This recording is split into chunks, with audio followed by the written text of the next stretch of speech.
If you've been on the internet for any amount of time in recent years, it's extremely likely you've been visually and audibly harassed with the word incel, whether it be commentary channels run by nasally grass haters or self-help TikToks presented by gynecomastia goblins with low self-esteem. The word incel is thrown about here, there and pretty much everywhere throughout all social media. This in turn means the word and topic has somehow managed to greasily slip and slide its way into the zeitgeist of music, specifically through a genre named Incelcore, now referred to as e-punk. The vague genre is mainly defined by the themes of the songs or identity of the artists, although the songs often take a punk route, and by that I mean somehow having lower production quality than songs made in the 50s. So by this point in the video I've used the term incel 7 times, and for the 5% of you who somehow don't know what an incel is, it's short for involuntarily celibate, and essentially just refers to somebody who gets zero attention from women, although desperately wants said attention from women. Many incels therefore push much of their anger towards women, blaming the opposite sex for their lack of walkie-cocky energy. So right now, based on my brief explanation, incelcore probably just seems to be a music genre with zero common conventions apart from being thematically about hating women and having horrendous production quality. Doesn't really seem like something with much sticking power or inherent worth to modern music culture. Well, that's obviously oversimplifying it entirely. Incelcore has a relatively successful scene of artists, with many songs going viral on TikTok. It's even got to the point where prominent artists have been able to host a festival named Virgin Fest, albeit entirely in the woods without any form of venue, but that's besides the point. Keeping these facts in mind, there must be more to incelcore than just ironically or unironically hating women through lyricism. Incelcore appears to be a lot of things, a telling sign of how absurd and nonsensical art can become when shoved through the budget blender that is internet culture, or even a countercultural movement akin to punk in the 70s or grunge in the 90s, just with a heavy, thick layer of irony and self-loathing that comes part and parcel with being terminally online. It seems incelcore is a modern reminder that music will always find its way towards the fringes of culture, and nowadays we are just witnessing how that corresponds to the age of social media, although it does seem like we're getting a bit ahead of ourselves here. In order to explore incelcore's inherent traits that have led to its popularity online, we need to look back at the incel community and their relationship with the internet throughout online history. Although incels have likely existed for millions of years, you know, a chimp without his empress, a knight without his flurry of wicked bar wenches, the usage of the term is very recent. The specific term wouldn't see any use until 1998, when a woman named Alana started a website known as Alana's Involuntary Celibacy Project. The site was essentially a forum intended for users of all genders and sexual preferences to discuss their maidenless state. Of course, the site quickly devolved into mainly men blaming women for much of the problems inherently caused by themselves, and as Alana began to develop as a person, she handed ownership of the site to a stranger. A few other websites popped up shortly after, such as Loveshy, which was essentially the Wild West. A lack of any form of moderation let users run wild, which quickly began to devolve the incel community into a much darker place. This continued as the forums began to cross paths with sites like 4chan and Reddit, further degenerating the once relatively innocent subculture. During the mid-2010s, the term would become infamous after a string of murders committed by individuals who were said to have held similar ideologies to the incels. The community only increased in toxicity and infamy from this point, even going as far as harassing ex-members for actually getting into committed relationships. As social media brain rot has continued to become more inherently linked to our lives from an extremely young age, incel ideology has diversified and therefore been pushed further online. One example being the immense rise of manosphere content that quickly dipped in popularity when most prominent figures in the scene realized there was more money elsewhere. Now we have the red pill, the black pill, Chad, Stacy, looks maxing, neat. It seems wherever you look online, you are bound to find something that somehow links its way back to incel culture. So based on that speedrun of incel history, it's pretty clear how a genre named incelcore is bound to cause infamy and become notorious online, but it doesn't really paint a clear picture of what incelcore or e-punk actually is. Despite the fact many albums and songs from the past can be technically seen as incelcore, the genre mainly saw its rise in infamy through the negative XP song Scott Pilgrim vs. the World ruined an entire generation of women, which very quickly began to pick up traction through mediums like TikTok in 2019. The song itself aims to criticize a brand of women in an overly edgy, terminally online way, comparing many of these individuals to the Scott Pilgrim character Ramona Flowers. Although a lot of the attention online was positive, with many individuals commenting on the musicality and perceived satire within the music, it began began to receive a similar amount of hate, with many members of the punk scene bringing up much of Negative XP's online history to criticize him and ostracize him from the punk movement. Negative XP, formerly known as School Shooter, is very much a massive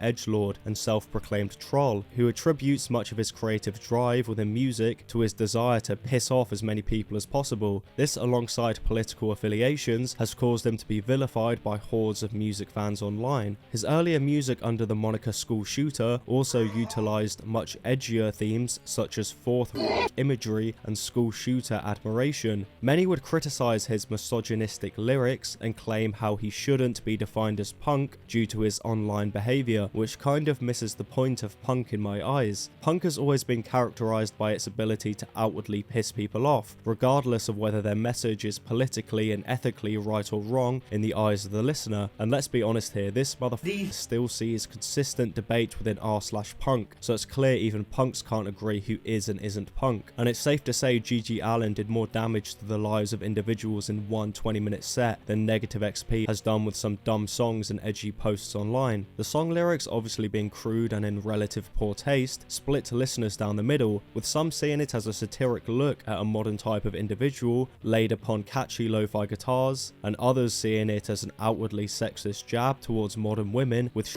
production and simplistic riffs. It was this disagreement that seemed to birth the genre of Incelcore, as Negative XP would quickly release the EP MK Ultra Support Group 1, which prominently featured other artists within the scene such as Sodaboy64 and Greens on Toast, who quickly began releasing solo music. Other prominent artists such as Fried by Fluoride and Neat would also begin creating crude punk music, which mainly differed from Scott Pilgrim through lyricism. Much of the music tended to avoid outward criticism of women, instead focusing on self-loathing and depression, although layered in plenty of internet irony and 4chan terminology. Many of the songs focus on the artist's lack of self-worth, highlighted by their inability to receive any form of romantic relationship, as well as an unhealthy addiction to junk food, social media, and of course, YouTube slop. Negative XP would later create a song akin to Scott Pilgrim, only targeting the opposite end of the spectrum. A song making fun of terminally online men called Toonami ruined an entire generation of man-children. Honestly, a war between these two groups would last for decades, mainly because neither of them will be able to get out of bed. Incelcore quickly became a scene, with many of the artists collaborating to create what is essentially terminally online punk. None of the artists could predict what would happen next, however. A new challenger entered the arena, a particularly bold challenger who has literally never ever had anything to do with ironic meme culture or 4chan, I promise. Anthony Fantano would review Negative XP's music, quickly labeling it as misogynistic and bad. This created a short-lived beef that trumps Kendrick and Drake in terms of everything apart from musicianship, talent, lyricism, social relevance, and I suppose pretty much everything else. In 2019, Negative XP would release the song "You Shouldn't Be Allowed to Listen to Music If You Watch the Needle Drop." Instead of being a diss specifically towards Slaphead himself, the song focuses much of its attention towards his fanbase, specifically the individuals who consistently regurgitate his opinion on music, whilst somehow acting extremely pretentious and unique, which is a huge oxymoron.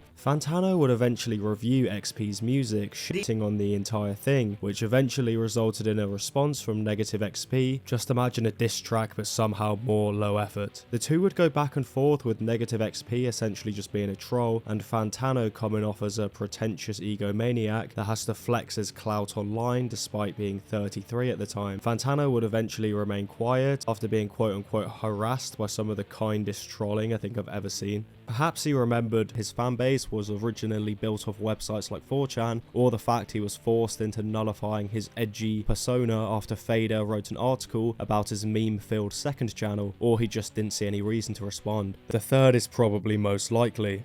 Despite the fact the Fantano beef didn't really see much back and forth, it still resulted in Incelcore continuing to grow in popularity and infamy, with much of the public opinion remaining pretty split down the middle. For many, Incelcore had essentially become the rock and roll counterculture of our time, akin to punk in the 70s or grunge in the 90s, with both of these genres seeing their roots in an overall dissatisfaction of the modern world. The prevalence of the internet has inherently changed our culture. Inside jokes, memes, and secular communities communities have resulted in a society that's essentially segregated into many different groups, all of which despise each other. Incelcore seems to characterize much of the feelings of a typical terminally online loser, somebody who has little to look forward to in the real world and instead focuses their attention towards online groups for a sense of community. These groups, regardless of political affiliation, routinely result in echo chambers where individuals continuously become more radicalized into the particular idea they follow, as everything they consume backs up that one idea. It's pretty clear and inevitable that art will be created to coincide with any and every subculture that may bubble out of society, with Incelcore seeming to dig its way out of a group of people that utilize irony, self-deprecation and satirical insults to comment on the world around them. Or the genre is just a big edgy joke intended to piss people off. There is of course the flip side argument, where any promotion of an idea that can and has resulted in tragedy should be stamped out, which I can understand to a point. However, it's clear throughout the history of entertainment that bad people will use anything to justify their abhorrent actions. It doesn't always mean the piece of art is at fault, although it can be argued that Incelcore encourages incel ideology more than Slipknot, for example, encourages real life violence. There is, however, still that big old fat elephant in the room, the name Incelcore. Incel culture is of course pretty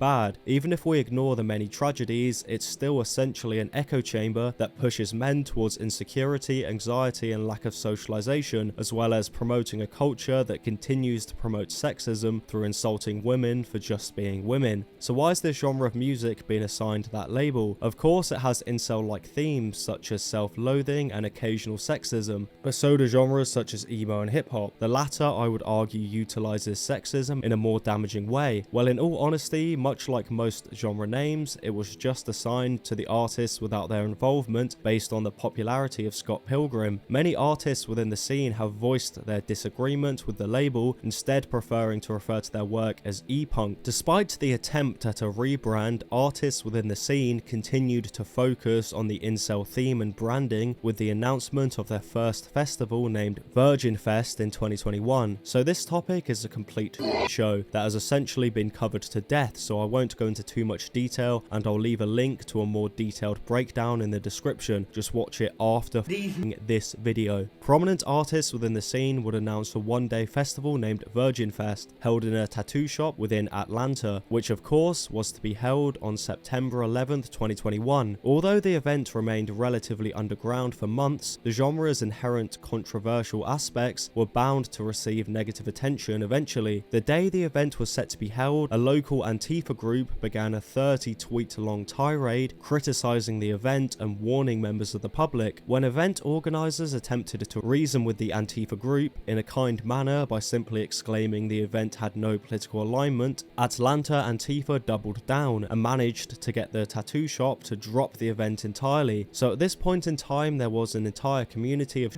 posting edgelords making their way to Atlanta to attend an event that same day, and there was no way they were going to leave without involving themselves in some sort of virgin activity. The festival would take place in a nearby park, meaning the artists were forced to perform their sets entirely acoustic due to lack of electricity. At least they were finally touching grass. Atlanta Antifa would continue their tirade against the event, sending one of their members to spy on the group of teenagers. I wonder who that could be, before eventually calling the police in an attempt to get the entire thing shut down. The police arrived at the scene with the expectation of seeing a group of white supremacists brandishing firearms and burning crosses. They were instead met by a group of awkward teenagers from all genders and races singing and dancing together. The police were welcomed with "We love the police" chants and proceeded to join the event, dancing and taking selfies with the members. Despite the scene making most out of the cards they were dealt, the event still resulted in the firing of one of the organizers due to a tirade against them from Atlanta Antifa. Despite how many of you may feel about some of the artists performing and their particular views, it was clear from the start Virgin Fest was never meant to be political and saw a boycott due to Negative XP's previous online footprint, as well as the usage of the term incel. Although many artists within the scene have continued to host concerts, an event like Virgin Fest has not occurred since. Oh yeah, I almost forgot, apart from Doomafest, which took place in 2021. Incelcore has seen a steady decline in relevance since 2021, which can be partly attributed to the gatekeeper culture that seems to leech itself onto any and every genre of music. Only in Incelcore it can be much more damaging. Many members within the scene see any sort of popularity as the genre being infected with the normies and tend to latch onto the offensive aspects of the music, completely missing the satirical message and overall absurdity of the entire thing. Despite this, many artists within the scene continue to make music to this day, with much of the scene beginning to distance themselves from the negative image they received due to their earlier work. Specifically Negative XP, who would eradicate any of the collaborative music on all previous MSG tapes, leaving only his own work. He would also begin copyright striking channels who repost or cover his music, resulting in some channels being taken down entirely, which is the reason I've shown none of his music or utilized anything owned by him apart from his very unfortunate face. I do apologise, but that's not really something you can change. The deletion of all the collaborative aspects of the MK Ultra projects pretty much killed the Incelcore scene. There was an attempt to revive Incelcore with the Manson family murder tapes, although it never really picked up the same steam and eventually keeled over and fucking died. Despite this, the same brand of ironic lowbrow punk is still being produced under the E-punk brand, with artists such as Jezebel Gaburglably becoming very popular. Incelcore is a topic I found difficult to analyse and discuss. Although I was already aware of some of the artists, before my research I expected to find something that was wholly negative. I instead found something that pretty much mirrors many genres and subcultures of the past. A style of music intended to piss people off and shake up the status quo. And let's be honest here, a lot of the topics of lyricism that outwardly avoid the trolling aspect of the genre focus primarily on depression and self-loathing that have consistently been utilised throughout the history of counterculture genres of music. Most of these genres in the past have also been demonized by much of the public, whether it be rock and roll's continuous attachment to Satanism or the idea that listening to Guns N' Roses will somehow cause violence. It seems to be a story that will repeat itself until all mediums of art slowly get replaced by AI and Neuralink chimpanzees. The question still remains, however, is Incelcore on the wrong or right side of history? I don't believe there is a definitive answer to this question. The clear satirical nature puts it in a similar realm to the more depraved side of grindcore and extreme metal, where much of the lyricism is used for shock value. And to be fair, I wouldn't be surprised if the grindcore and E-punk audiences kind of coincide a little bit. So this is grindcore and then we have Incelcore here. Like, I tried my hardest to go on the E-punk and Incelcore Reddits to try and do research, and I literally physically couldn't because I could smell these motherfuckers through the screen. Let's be honest though, Incelcore isn't exactly a Goliath cultural force within music. It's likely the whole thing will just be forgotten about and replaced by a shiny, new, inoffensive lo-fi punk rock hero that sees success through heavy label backing and a nice sprinkling of nepotism, and that will probably make r/punk very, very happy. I'm starting to think punk as a whole is just a oxymoron at this point.